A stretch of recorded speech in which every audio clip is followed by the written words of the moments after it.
आज की वीडियो में हम लोग देखने जा रहे हैं कि जावास्क्रिप्ट में आप लोग एरर हैंडलिंग कैसे कर सकते हैं। तो एरर हैंडलिंग का सबसे पहले मैं आपको बताना चाहता हूं कि हम लोग ये क्यों करना चाहेंगे, कि हमारे लिए एरर हैंडलिंग क्यों ज़रूरी है। तो टॉपिक लिखते हैं एरर हैंडलिंग, ठीक है। ये तो किसी काम का नहीं। ओके, ऐसा करते हैं, इसको भी कमेंट आउट करके।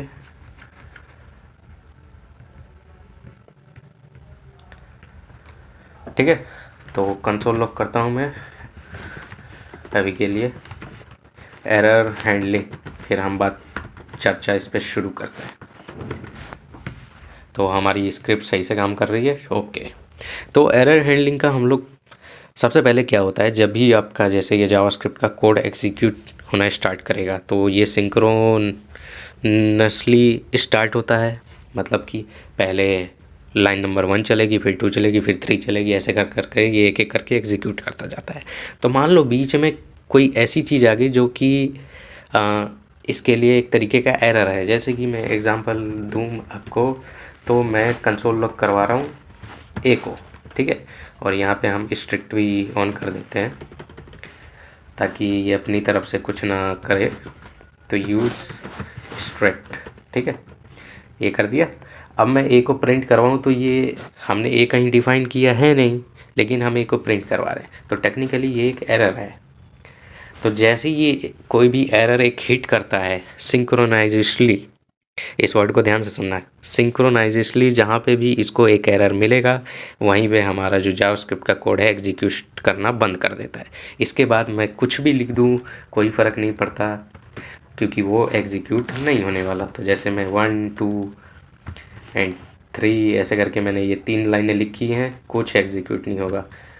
एंड यहाँ पे मैं 0 भी लिखता हूँ, तो ए से पहले मैंने 0 को किया है प्रिंट, फिर 1 2 एंड 3 को है। तो ये देखो सेव किया, 0 पे आया, फिर यहाँ पे इसको एरर मिला ए इज़ नॉट डिफाइंड, एंड बस इसके बाद ये रुक गया। मतलब मेरी नीचे का जो भी कोड था वो सब बर्बाद, किसी काम के नहीं रहे वो। तो अब हम लोग तो चाहेंगे कि भाई ऐसी कभी कंडीशन ना आए कि मान लो कोई एक चीज़ अनडिफाइंड सी रह गई या फिर मतलब कुछ एरर आ गया उसमें, तो हमारा बाकी कोड तो एग्जीक्यूट होना चाहिए। तो उसके लिए ही हम लोग एरर हैंडलिंग करते हैं कि यहाँ पे जो भी एक एरर प्रोड्यूस होगा उसे हैंडल कर लेंगे, ताकि हमारा जो बाकी जो कोड है वो एग्जीक्यूट हो जाए, वो एक एरर हमारे पूरे कोड को रोक ना दे एग्जीक्यूट होने से, ठीक है। तो इसका एक बहुत ही ईजी सा सिंटेक्स है जिसमें हम बोलते हैं कि ट्राई करो, अगर नहीं हो पाता तो कैच कर लो। तो ये कैच पे एक फंक्शन रन करता है जो जिसमें एक पैरामीटर होता है एरर, एंड इसके बाद जो भी कैच करेगा उसको आप कुछ भी करवा सकते हो। तो जैसे मैं लिखता हूँ एरर डिटेक्टेड, ठीक है। तो जैसे ही इसको एरर मिलेगा ये इस वाले फंक्शन को रन कर देगा, ठीक है। तो अब मैं इसको अगर इसके अंदर डाल दूँ, तो लेट्स से ये हम ट्राई को हमने यहाँ पे डाल दिया, ठीक है, कि ट्राई करना इस सब को, एंड अगर कोई एरर आता है तो तुम उसे हैंडल कर लेना। तो अब इसको ना रन करके देखते हैं, ठीक है। तो ये मैंने सेव किया और यहाँ आ गया कि एरर हैंडलिंग 0, एरर डिटेक्टेड। तो ये इसने क्या किया, इन सब पे ट्राई किया, एंड यहाँ पे जैसे ही यहाँ पे इसको एरर मिला, इसने यहाँ पे हमारा ये एरर को कैच कर लिया और रुक गया। तो क्या इससे नीचे जो मैं ये जैसे लेट्स से मैं 4 को प्रिंट करवाऊँगा, तो क्या ये मेरा 4 प्रिंट होगा या नहीं होगा। मतलब ये ट्राई कैच में एरर मिल गया है इसको, तो क्या इसके बाद ये जो नीचे वाली लाइन लिखी है ये 654th लाइन, ये एग्जीक्यूट होनी चाहिए या नहीं होनी चाहिए। तो ये होती है एग्जीक्यूट। तो यहाँ पे आप देख सकते हो आउटपुट एरर हैंडलिंग 0, ये वाली उसी में थी, फिर एरर इसने डिटेक्ट किया और देखो एरर हैंडलिंग 4, और यही वाली लाइन हमने लिखी है 654 में। तो मतलब इसमें कोई एरर आ गया था या नहीं आए या नहीं आए, इसका अब इससे कोई लेना देना नहीं नीचे वाले कोड से। तो नीचे इस ऊपर इसमें कोई एरर डिटेक्ट हो या ना हो, नीचे वाला कोड चलेगा ही चलेगा अनटिल एंड अनलेस उसमें भी वो ना हो, क्या क्या कहेंगे, एरर, ठीक है। तो लेट्स से कि अगर यहाँ पे कोई एक एरर नहीं है, तो अब इसकी तो सारी लाइनें चलनी है नॉर्मली। तो ये देखो सारी लाइन्स प्रिंट हो गई 0 A 1 2 3 4, ठीक है। तो आप ये कहोगे अच्छा तो मैं तो ऐसी कभी गलती करूँगा ही नहीं, तो फिर मुझे क्या ज़रूरत है ट्राई कैच की। देखो मानते हैं कि हम लोग नहीं करेंगे गलती, वैसे ये मानना ही नहीं चाहिए हमें, क्योंकि हम लोग डेवलपर्स हैं और इंसान तो गलतियां करते ही हैं। लेकिन मान लेते हैं कि क्योंकि आप जो भी आप कोड लिखोगे वो रिव्यू, अगर मान लो आप किसी कंपनी में हो तो वो तो काफ़ी कई बंदे उसे रिव्यू करेंगे, तो रिव्यू करेंगे तो मतलब चेक करा जाएगा, हर एक स्टेप पे चेक करा जाता है कि आपने जो लिखा है वो ठीक लिखा है या नहीं, क्या, या फिर वो कोड प्रोडक्शन में जाते ही पूरे प्रोडक्शन की वाट लगा देगा या नहीं लगाएगा, तो उसकी तो चेकिंग होती है। लेकिन लेट सपोज़ कि आप ना कोई डेटा फेच कर रहे थे, ठीक है। तो जैसे हमने लास्ट वीडियो में देखा ही था, डेटा फेच करके कुछ ना कुछ आना था। तो मान लो कि यूज़र आईडी एक आई, ठीक है, ये कहीं से फेच होके आ रही थी, फेच डेटा, ठीक है। तो ये यहाँ से आ रही थी और इसके बाद आपने क्या किया, कंसोल डॉट लॉग कर दिया यूज़र आईडी को, ठीक है। लेकिन अभी ये देखना, अगर मैं यहाँ पे इसको डिफ़ाइन कर दूँ, इस फंक्शन को एरो फंक्शन का हम लोग यूज़ कर लेते हैं, ठीक है। तो यहाँ पे लिखता हूँ console dot log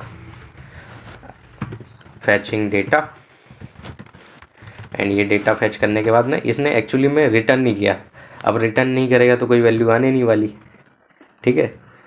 user ID में तो वही वैल्यू असाइन होती है जो कि आती है, लेकिन यहाँ पे तो कुछ आएगी ही नहीं। तो अब देखना क्या होगा। अच्छा एक्चुअली में इसने वो कर दिया, क्योंकि हमने तो यहाँ लेट मान लिया है ना। लेकिन लेट से यहाँ पे लिखते हैं यूज़र आईडी डॉट हेलो, ऐसे करके कुछ आना था, या फिर नेम ही नेम, ठीक है। ऐसे करके ये एक वैल्यू भेजने वाला था।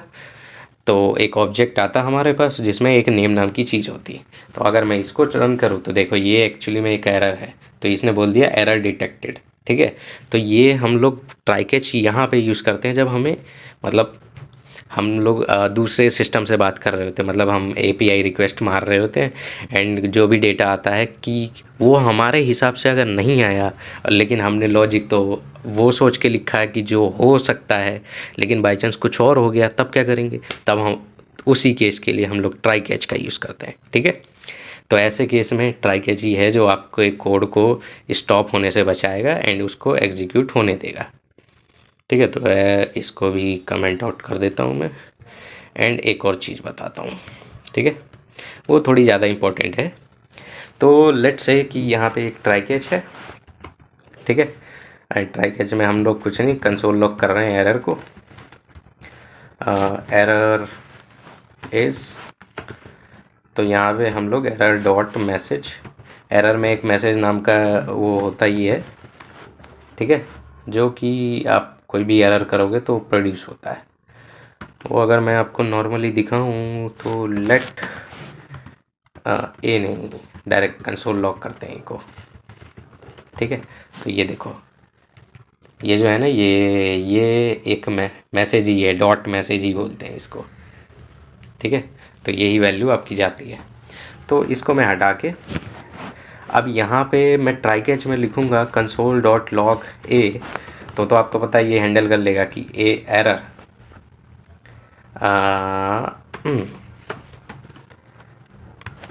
ए इज़ नॉट डिफाइंड, ठीक है।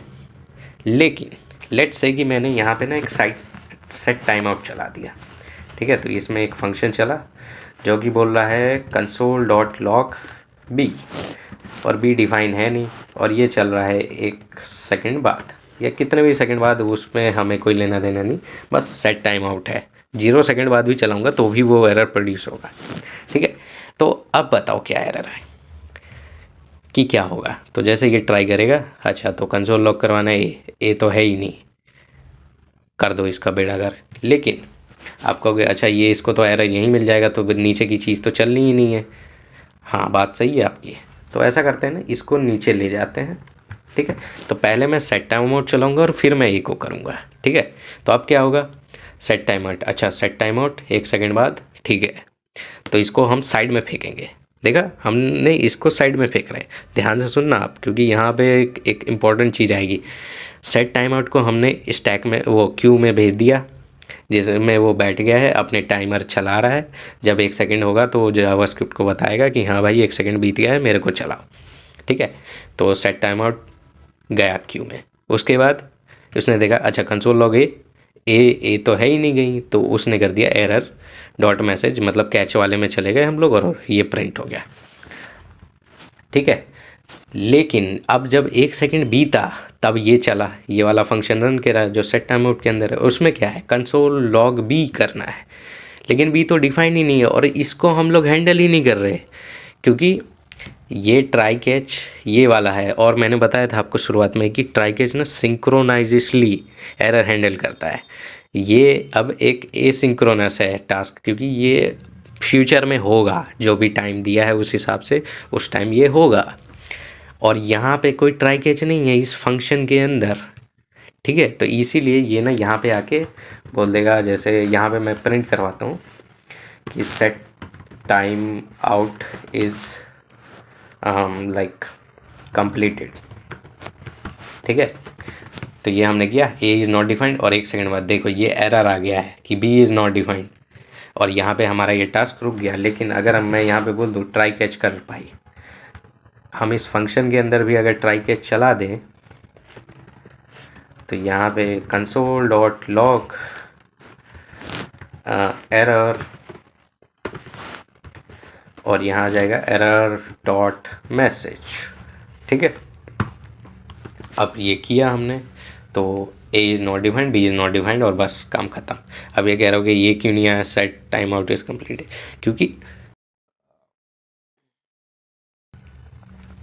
क्योंकि ट्राई कैच सिंक्रोनाइजली काम करता है। और ये जैसे इसने यहाँ पे देखा कंसोल लॉग बी, रोको बी एक एरर है, और जो एरर है कैच वाले में जाते ही बस इसके नीचे जो लिखा रहता है वो सब बेकार हो जाता है। ठीक है, तो ये थोड़ा है डिसएडवांटेज है, पर यही है जो है। ठीक है, तो अब ये आपका ये अगर मान लो बी ही डिफाइन नहीं है तो आगे के टास्क करने का क्या फ़ायदा। तो ये वही चीज़ है कि ऊपर वाली चीज़ों पे आपके नीचे के टास्क डिपेंड करते हैं, इसीलिए आप ट्राई कैच लगाते हो कि ऊपर ही अटके तो बस नीचे के काम क्यों ही करने। जब ऊपर ही हमारे पास सही डेटा नहीं है तो नीचे का काम करने का कोई फ़ायदा ही नहीं है। ठीक है ना, तो इसीलिए हम लोग ट्राई कैच का यूज़ करते हैं। और यहाँ पे आपने देख ही लिया कि अगर मैं सेट टाइम आउट के अंदर नॉर्मली लिख दूंगा और उसमें कोई एरर आएगा तो वो हैंडल नहीं होगा इस ट्राई कैच से। ठीक है, उसके लिए आपको सेट टाइम आउट के अंदर जो फंक्शन लिखा है उसके अंदर बनाओ ट्राई कैच, वहाँ पे लिखो जो भी लिखना है, तब वो उसके अंदर का एरर को हैंडल कर सकता है। ठीक है, तो आई होप आप लोगों को बिल्कुल अच्छे से क्लियर हो गया होगा ट्राई कैच कैसे यूज़ करते हैं, इसकी ज़रूरत क्यों पड़ती है हमें, कि इंसानों को तो अगर आप इंसान हो तो आपको ज़रूरत पड़ेगी, और नहीं तो हम लोग इसको प्रोडक्शन बेस्ड एप्लीकेशन बनाने के लिए मतलब it is must, try catch is ज़रूरी। क्योंकि अगर मैं आपको एक नॉर्मल सा एग्जांपल दूँ तो जो बैकएंड होता है ना हमारा, मतलब आप जब भी सर्वर बनाओगे आगे जाके, या अभी तो आप जावास्क्रिप्ट सीख रहे हो, इसके बाद अगर आप एक्सप्रेस सीखोगे तो एक्सप्रेस से ही हम लोग सर्वर बनाते हैं नोड जेएस का इस्तेमाल करके। तो उसमें क्या होता है कि जो आपका जो पूरा जावास्क्रिप्ट से बनता है तो वो कोड एग्जीक्यूट होता रहता है, लगातार होता रहता है। ठीक है, तभी वो जब भी आप कोई एपीआई रिक्वेस्ट मारते हो तो वो उसे हैंडल कर पाता है। लेकिन लेट सपोज कहीं पे उसको एक एरर मिला, और जैसे कि मैंने बताया है जैसे ही उसे एरर मिलता है वो रोक देगा, मतलब आपकी जावास्क्रिप्ट फाइल एग्जीक्यूट होना बंद हो गई। एग्जीक्यूट होना बंद हो गई तो इसका मतलब है कि आपका बैकएंड ही बंद पड़ गया। आप तो आप क्या करोगे, आप दोबारा से रीस्टार्ट करोगे बैकएंड को जाके। उसी सिचुएशन वो जो वर्स्ट सिचुएशन होती है ना, उसी को हटाने के लिए हम लोग यूज़ करते हैं ट्राई कैच। कि कोई भी काम कर रहे हैं हम लोग ट्राई कैच में करेंगे कि कोई एरर आएगा भी तो उसे कैच हैंडल कर लेगा और हमारा जो टास्क एग्जीक्यूशन है वो रुकेगा नहीं। ठीक है, मतलब ट्राई कैच के अंदर तो रुक जाएगा, ट्राई के अंदर जो बाकी चीज़ें होंगी वो सब रुक जाएंगी, लेकिन उससे जो अलग कोड होगा ट्राई कैच से वो ज़रूर एग्जीक्यूट हो रहा होगा। ठीक है, तो इसीलिए हम लोग ट्राई कैच का यूज़ करते हैं। तो आई होप आप लोगों को बिल्कुल अच्छे से पल्ले पड़ गया होगा कि ट्राई कैच का यूज़ कब और कैसे करना है। तो आज के लिए बस इतना ही, मिलता हूँ मैं आपसे नेक्स्ट वीडियो में। सी या बाय।